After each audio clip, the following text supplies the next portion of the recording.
ఇది full circulate అవుతుంది. ఇది అబద్ధం అయితే వెంటనే దాన్ని బ్యాన్ చేయాలి, వెంటనే చర్య తీసుకోవాలి. ఆంధ్రాలో 12.54 ఎక్కువ పెట్టారని చెప్పి అంటుంటే చంద్రబాబు నాయుడు గారు ఇందులో ఎక్స్పర్ట్. ఎందుకంటే ఫస్ట్ ఆయన ఈవీఎంలు తప్పు అని చెప్పింది ఆయనే. ఆయన దీన్ని క్లియర్ చేయవలసినటువంటి అవసరం ఉంది. లేదా ఓట్ ఫర్ డెమోక్రసీ వాడు బోగస్ వాడు ఉత్తినే ఏవో పెడుతుంటాడు. నేను చూశాను వాళ్ళ పేర్లు, అందులో ఎవరెవరు ఉన్నారని. వాళ్ళంతా చాలా పెద్ద రిప్యూటెడ్ ఫెలోసే. మరి ఎందుకు అలా పెడుతున్నారని. ఇంకో విషయం, నిన్న బాలినేని అతను వేసినటువంటి పిటిషన్లో ఇప్పుడే దేశాయ్ గారు పంపారు నాకు. దేశాయ్ గారు పంపిన దాని ప్రకారం చీఫ్ ఎలక్టోరల్ ఆఫీస్ మీనా గారు 26/6/2024 నాడు ఒకటి ఇచ్చారు. అది అందరికీ కూడా తిరుగుతోంది, మీకు కావాలంటే పెడతాను నేను.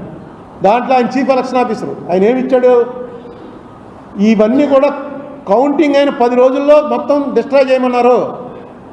అప్పుడే 20 రోజులు అయింది, 26వ తారీఖున ఇచ్చాడు ఆయన. అప్పుడే